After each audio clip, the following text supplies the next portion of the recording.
I'm sorry to say this for all of you who want to connect with their spiritual path of the dragon together with Christianity, but if I never hear the name Jesus again, it will be too soon, because whenever I'm on the dragon's path, people were saying are saying most of the time, you should return to your spiritual path of Jesus. Jesus this, Jesus that, and Jesus. I mean, Jesus. it's something that people just continue to say to me, and it's really annoying because simply just don't care about the guy. I made some researches for going against these people, but I mean, it turns out that it was a witch himself, and he was going on a path, and this a spiritual path, and he was having some subscribers, and that is it. That is it. Don't make a god of him. I mean, it's just the same as people like me, just who are talking about a spiritual path that he wanted to revive. That is the only thing. Jesus is, let me tell it to you, is a human. Is a human, and I'm not taking a spiritual path of a human, but of a dragon, the one that is very, very demonized and very much abused in his name. A spirit that used to be also a religion, but also respected very much, and later down dragged to the mud. And yeah, I wanted to actually revive, just like him, to revive the path of the dragon. I don't know which one spirituality he wanted to revive, but I simply don't care, because it's not my path. He's a human, and I just don't see him as a god. He's not one human is a god. The only gods that you can see are the ones that you don't. And that is the reason why I call it a dragon gods. Dragon gods are nature itself, every tree, everything. I don't look up to the clouds, to the gods. I see in front of me. I see everywhere, because the dragon is everywhere, and so is nature. So are the dragon gods. They are everywhere, not just the clouds, not just in the sky, also beneath us. And that is not hell. I said to them, please just shut up about your Jesus. Just shut such a F up, because I don't want to hear it anymore. I follow the spiritual path of the dragon. I follow my path of the dragon, and I've learned a lot of it, and I changed a lot of it, and I love it every single time. You can even say that my dragon is my Messiah. My dragon is the one who is teaching me all the ways of life, of eternity, of heaven and hell, and everything that belongs in this existence. So please, just stop with your Jeebus. And it's just the same with Islam and everything. I mean, Islam is not attacking me. It's most of the time Christianity, and it's always Jeebus. And I don't hate the guy. I just simply don't care. But because of they are saying it's because of his subscribers of these times. They are so much into it. They are so much to win souls, and that is something that we don't do. Winning souls.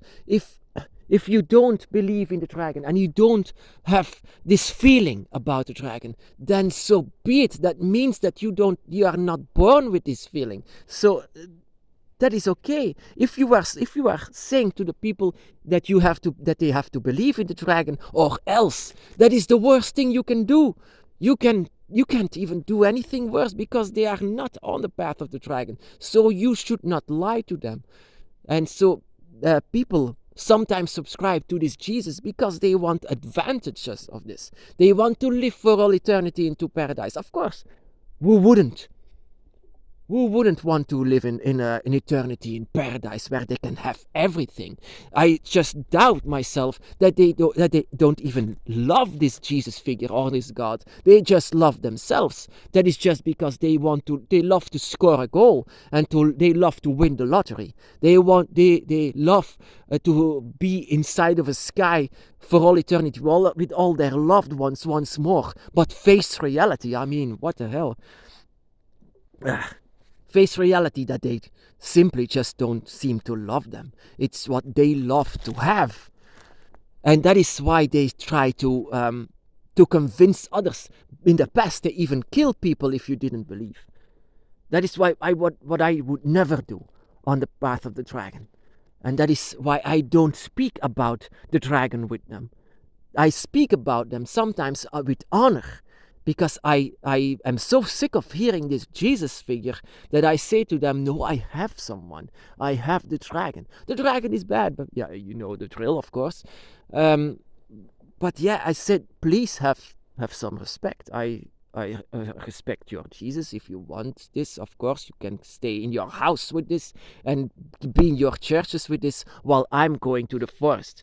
And then they have to say, of course, you have to join me into the church.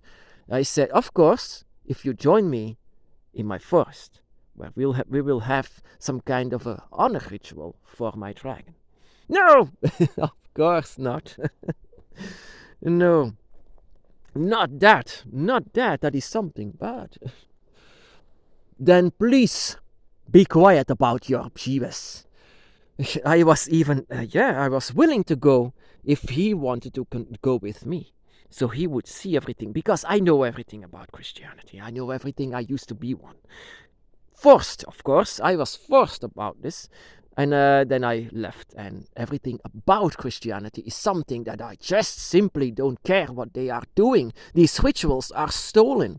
These rituals come from pagan habits, from all of what they are doing. I digged into history a bit more, and yet in the same time when the dragon was demonized, the same time all of these habits were or stolen or demonized. One of them both. And it hurts me to see that places like in South America or Africa or everywhere where they wanted to say to, believe in Jesus or else, that they still today are so darn into it that they, for example, Quetzalcoatl is the best example. Central America, Mexico.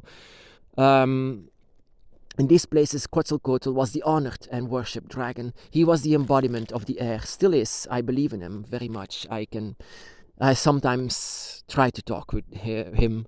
He's the wisest of them all, and he's very ancient. He's the lungs. He is the air. He's everything that we breathe.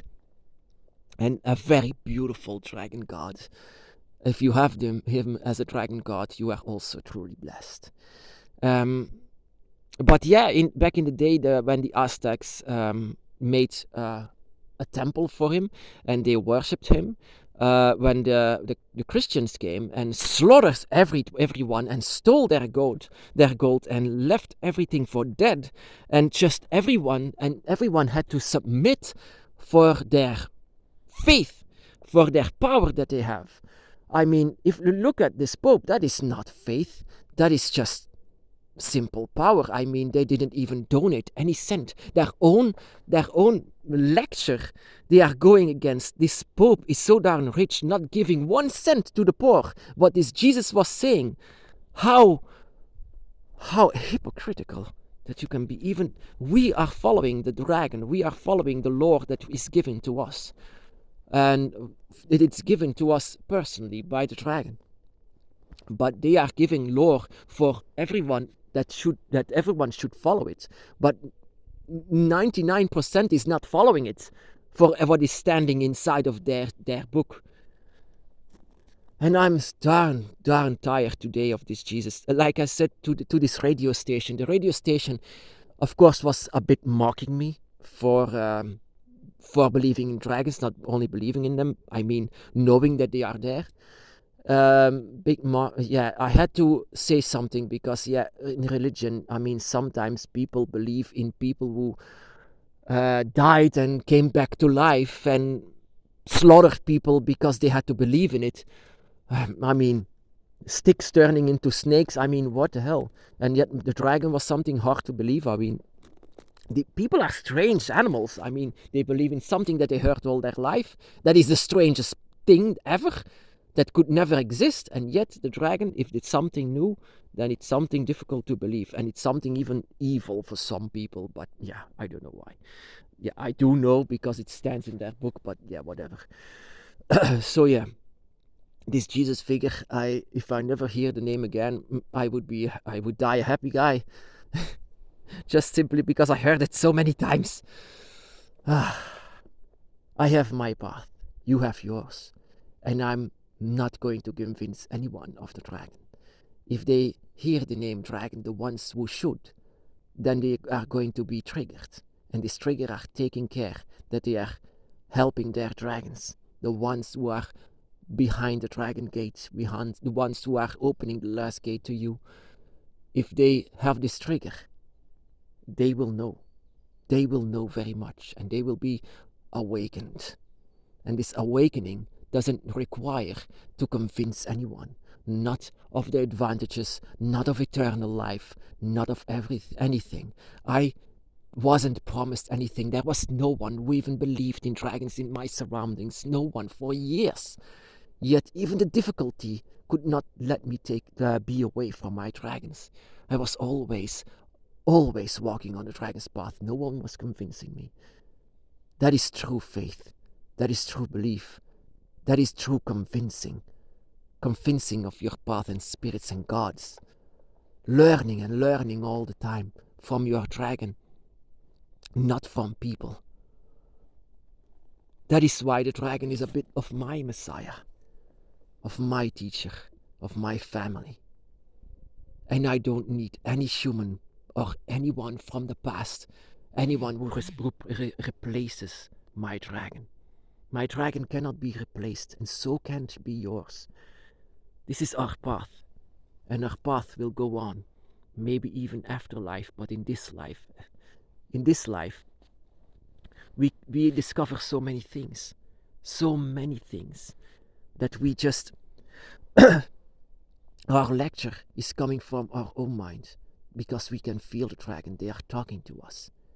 And that is the reason why we follow the dragon. Not because people are saying what we have to follow or else, or maybe you can have this. No, we are promised nothing. We are simply following them because we feel it. We feel them, and we are feeling our dragon's path. My brothers and sisters, be blessed.